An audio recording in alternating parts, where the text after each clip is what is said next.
Dining এর light বন্ধ করে দিবা। কোন জানলাটা আছে মা? নিচে ওইদিকে রুমটা জানলাটা এমনি এত বড়।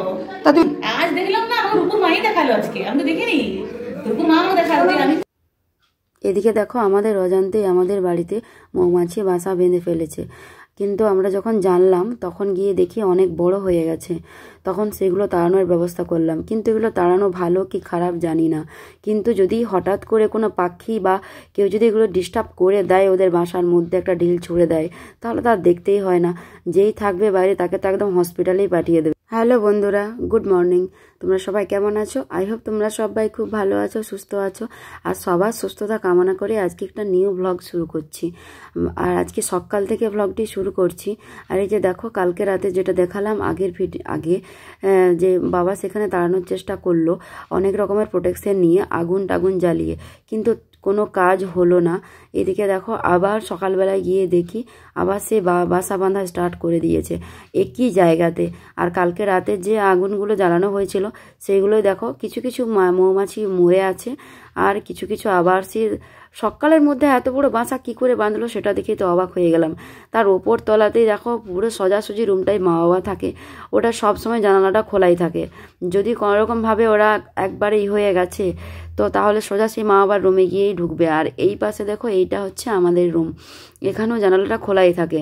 এখন এই মৌমাছি দেখে জানালাটা বন্ধ করে রাখি ভয়ে। কিন্তু তোমাদের যদি কারো জানা থাকে তাহলে অবশ্যই বলো যে মৌমাছি তাড়ানোর উপায়টা কী। কিছুতেই যাচ্ছে না, অনেকবার চেষ্টা করলাম কিন্তু কেন বা যাচ্ছে না। সবাই বলে যে আগুন জ্বালিয়ে দিলে চলে যায়, কিন্তু আমাদের এখান থেকে যেতেই চাইছে না, জানি না কেন। আর এগুলো তাড়ানো ভালো কি খারাপ সেটাও জানিও। আর বাড়িতে বাসা বাঁধলে কি হয় আমরা তো জানি না। হঠাৎ করে দেখলাম কেউ বলছে ভালো, কেউ বলছে খারাপ। তারপর চলে এসেছি সোজা ব্রেকফাস্ট করতে। আর আজকে দেখো রুটি বাদ দিয়ে পাউরুটি সেঁকছি, কারণ আমাদের বাড়িতে প্রতিদিন সকাল বিকেল শুধু রুটিই হতো। পাউরুটি খুব কম খাওয়া হয়, হয়তো 6 মাসে একবার। আর দেখো পাউরুটি সেঁকতে সেঁকতে আমি পুড়িয়ে ফেলেছি, পাউরুটিগুলো পুড়ে গেছে। আর দেখো অনেকগুলো করা হয়ে গেছে, তারপর ডিমটা না শেষ হয়ে গেল। আর আমি অন্যরকমভাবে করছিলাম তো সেই জন্য ডিমটা বেশি লাগছিল। এই মাত্র 10-12টা পাউরুটি সেঁকতে আমি 5টা ডিম খরচ করে ফেলেছি। তারপর দেখো অন্যভাবে করছিলাম, পাউরুটিটা ডুবিয়ে ডুবিয়ে আর ওখানে দিচ্ছিলাম যাতে ডিমটা একটু কমই হয়। তো তোমরা কে কীভাবে বানাও জানিও। তারপর ভাবলাম যে লাস্টের দুটো আছে একটু ভালো করেই বানাবো। দিল পারভিন ডিস্টার্ব করে, গিয়ে আমাকে বলছে আমি আমার মতো করে করছিলাম, কিন্তু সে বলছে রুটিটা আবার পাল্টে দিতে ডিমটা এক জায়গায় জড়ো হয়ে গেল, সেটা আর ঠিক মতো হলোই না।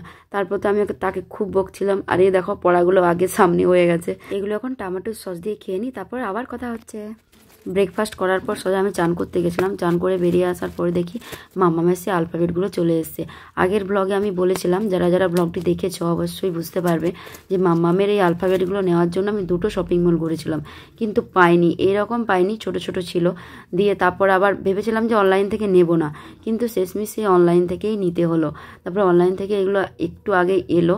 আর এই যে দেখছিলাম যে কেমন লাগছে বলে, কেমন এসছে বলে, কিন্তু মনের মতো পেলাম না। এখানেও ফোনে দেখাচ্ছিল একরকম, এসেছে একরকম। এটা সবার সাথেই হয়, মানে সব জিনিসেই হয়, এটা আমি যতবারই নিয়েছি। তারপর দেখো একটা একটা করে আলাদা করছিলাম, কিন্তু তার যে স্মেলটা ছিল প্রচুর বাজে, সেটা তোমরা দেখতেই পেলে যে আমি শুকলাম এত বাজে একটা। তারপর মাঝখানেরটাও করা যাচ্ছিল, মাম্মাম না হারিয়ে ফেলে তারই একটা ভয় লাগছিল। তারপর আর ভিডিওটা কন্টিনিউ করা হয়নি। এখন হয়ে গেছে বিকেল 6:30, সোজা সাজাগোজা স্টার্ট করে দিয়েছি। আর এদিকে দেখো আমার জুয়েলারি সেটটা আমি বের করেছি, অনেকদিন এটা পরিনি। এটা আমার খুব শখের একটা সেট, যেটা আমার শাশুমা দিয়েছে। আমার তো খুবই ভালো লাগে, বিয়ের সময় দিয়েছিল, তখন থেকে খুব কম পরতাম, এটা না বললেই চলে। অন্যান্য যে সেটগুলো এমনি অনলাইনে দেখে বা দোকানে দেখে পছন্দ হয় নিয়ে নিই, সেগুলো শাড়ির সাথে পরে নিই। আর একটা জিনিস তোমরা সবাই হয়তো মিস করছো যে সীমাদি কেন রেডি হচ্ছে না, কারণ সীমাদি বিয়ে বাড়িতে যায়নি। সীমাদির শরীরটা কয়েকদিন ধরে খুব খারাপ চলছে, আগামী দিনেও কতদিন খারাপ চলবে জানি না। তো সেই জন্য মা বললো থাক তোমায় যেতে হবে না, সেও নিজের থেকে বললো যে আমি যাব না। তারপর সে সীমাদি ওইদিকে লিসাকে রেডি করিয়ে দিচ্ছিল, আর আমি এখানে রেডি হয়ে নিচ্ছিলাম। তো যাই হোক, সব কথা রেখে একটাই কথা জিজ্ঞেস করি যে আজকের আমার এই লুকটা কেমন লাগছে। মেকআপ তো করতে অতটা জানি না, যাই হোক টুকোটাকি জানি, সেটাও সীমাদির কাছে শিখে নিয়েছি। সে আজকের পুরো মেকআপটাই পুরোটা নিজেই করেছি, সীমাদির কাছ থেকে একটু হেল্প নিয়ে বললাম যে তুমি মাকে রেডি করাও আর এদিকে মামকে রেডি করাও। আর এই দিকে দেখো তোমরা দেখতেই পাচ্ছ যে আমার মাম্মাম পুরো রেডি, সারারা পরে অলরেডি দুটো ড্রেস চেঞ্জ করা হয়ে গেল, তার সাথে সীমাদিও তাল মিলিয়ে দিয়েছে, শুধু ড্রেস আনছে আর পরাচ্ছে, আর চুড়িটা তার ড্রেসের মধ্যে আটকে যাচ্ছিল। আর কোথাও গেলে সে কিভাবে খুশি হয় সেটা তোমরা দেখতেই পাচ্ছ, পুরো নাচ করা শুরু করে দিয়েছে, গোলাপি সারারা গানটা চালিয়ে দিয়ে।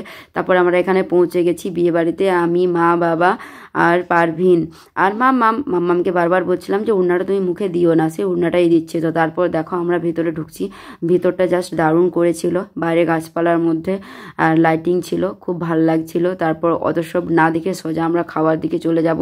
কিন্তু বিয়ে বাড়িতে আসার একটাই উদ্দেশ্য হলো খাওয়া দাওয়া। অ্যাকচুয়ালি আমি এই বিয়ে বাড়িটাতে ওই জন্যই এসেছি, অন্যান্য বিয়ে বাড়িতে হয়তো কারোর সাথে দেখা সাক্ষাৎ বা একটু গল্প গুজব করে, কিন্তু আমি এখানে খাওয়ার জন্যই এসেছি। তারপর মাম্মামকে নিয়ে সোজা চলে গেলাম কি স্টল বসেছে ওই, কারণ স্টলগুলো একটু পরে শেষ হয়ে যায়, চিকেন পকোড়া পাওয়া যায় না।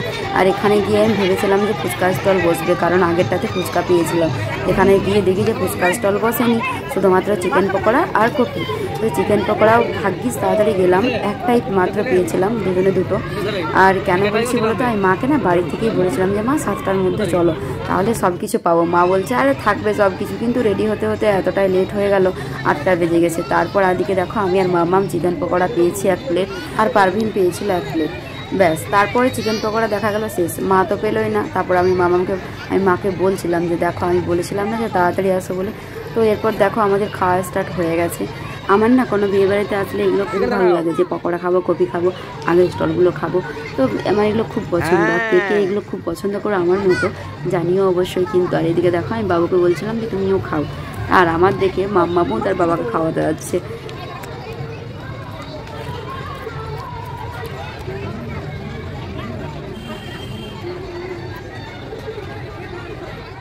তারপর পকোড়া শেষ করে আবার গিয়েছিলাম, কিন্তু পকোড়াটা পাইনি।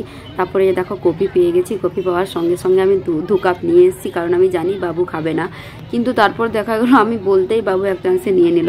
তো কফিটা আমার জাস্ট বাও লাগছিল, আমি ওটা খুব খাচ্ছিলাম। কিন্তু ওখানে গিয়ে দেখলাম মা দাঁড়িয়েছিল, মাকে বললাম পেয়েছো, মা বললো যে না। তারপর মা বলছে আমি কফি খাবো না। তারপর দেখা গেলো মাও কফি খাচ্ছে। এই সবেতে কিন্তু আমি সীমাদিকে খুব মিস করছিলাম, কারণ সীমাদি যদি যেত তাহলে হয়তো ছবি টবি তোলা হতো, রিলস বানানো হতো, কিন্তু সীমাদি যায়নি, আর একা একা ভাল লাগলো না। তো তারপর দেখো মাম্মামের ওখানে দোলনা দেখে দোল খেতে খুব ইচ্ছা হলো, বলছে মাম্মা আমি দুলু। কিন্তু বাড়িতে আমাদের দোলনা আছে, সেখানে মেয়েটা দোল খাবে না। কিন্তু ওখানে গিয়ে যেই দেখছে যে বাচ্চারা দোল খাচ্ছে, তাকেও সেখানে দোল খেতে হবে। অন্যান্য বাচ্চারা যেই করে আমার মাম্মাম সেটা দেখে সেই করবে। বাচ্চারা শুধু নয়, বড়রাও যা করি আমরা, সেগুলো সে সবই করার চেষ্টা করে। ওখানে 2টো বাচ্চা ছিল, আমি তাদেরকে রিকোয়েস্ট করলাম যে বাবু ওকে একটু দোল খেতে দাও, সেটা বলতে ওরা ছেড়ে দিয়েছিল। তারপর স্টলের দিকটা শেষ করে চলে এসেছি এবার মেয়ে দেখতে, যার বিয়ে তাকেই তো দেখা হলো না এখনো পর্যন্ত। তো তাই আমি তাকে দূর থেকে একটু নিয়ে নিলাম, কাছ থেকে আমি আর নিতে যাইনি, কারণ সেখানে অনেক ভিড়ভাড় ছিল, আর ওখানে আমার গিয়ে লাভ নেই। তো আমি দূর থেকেই নিয়ে নিলাম, জাস্ট কেমন সাজিয়েছে দেখলাম, তো ভালো লাগছিল। আর এটা দেখো, এটা হলো যেখানে বিয়ে হবে, বিয়ের যে সাধনা তোলা যেটা বলা হয়, সেটাই খুব সুন্দর সাজিয়েছিল। ওই সব বাদ দিয়ে চলে এসেছি আবার খাবারের দিকে। এখানে অনেক টাইম ধরে আমরা লাইন দিয়ে আছি, কিন্তু ফাঁকাই হচ্ছে না। এখানে দেখো মা ওয়েটিংয়ে বসে আছে, এদিকে পারভিন, বাবা আর মাম্মাম তো থেকে বোর হয়ে যাচ্ছিল, তাই সে ফোন দেখতে শুরু করে দিল, তার যেটা সব থেকে ভালো লাগে।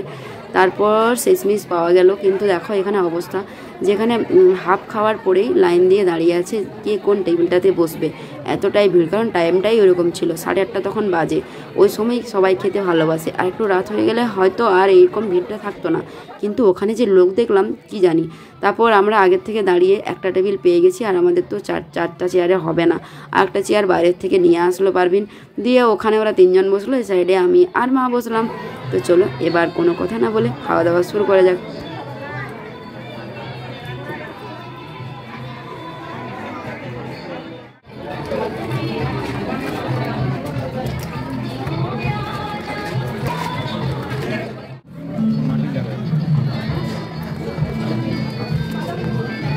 মাম্মাম দেখো তার জন্য একটা আলাদা প্লেট নেওয়া হয়েছে, আলাদা সব কিছু, সেখান থেকে একটু একটু করে খাচ্ছিল। আর যখনই কিছু দিতে আসছে না, সে আগের থেকে হাত বাড়িয়ে দিচ্ছিল, এটা দেখতে খুব ভালো লাগছিল। জাস্ট পারভিনের খাওয়াটা দেখো, খাসি মাংস পেয়ে যেন সে চোখ বন্ধ করে মন ভরে খাচ্ছে। আর কারণ আমাকে দেখাচ্ছিল, কারণ আমি খাসি মাংস খাই না না। তো মেনু কার্ডটাতে অনেক কিছুই ছিল, এখন ভুলে গেছি। এখন শুধু খাওয়া শেষের মুহূর্তে, আর খাওয়া শেষের মুহূর্তে হওয়ার সঙ্গে সঙ্গেই দেখবে লাইন পড়ে যাবে, কয়েকজন টেবিলটাতে বসবে, ভিড় জমিয়ে যাবে। এদিকে রসগোল্লা খাচ্ছিলাম, রসগোল্লা সচরাচর আমি অতটা পছন্দ করি না, তবুও সেখানে খাচ্ছিলাম। তারপরে দেখো আমি মাছ নিয়েছিলাম, আর সজ্জা দেখো বাইরে চলে এসেছি আইসক্রিমটা ধরে নিয়ে। হাত পাত ধুয়ে আমার মেয়ে আইসক্রিম, তার এটাই ফেভারিট, না মাংস চাই না মিষ্টি চাই, তার শুধু আইসক্রিম পেলেই হলো। এই করে করে কাউন্ট করে করে সে 4-5টা আইসক্রিম খেয়ে নিয়েছিল। তার সাথে সাথে আমিও খাচ্ছিলাম, আমারটা হাফ মাম্মামি খেয়ে নিয়েছিল। তো চলো, আজকের ব্লগটি কেমন লাগলো অবশ্যই জানিও। টাটা।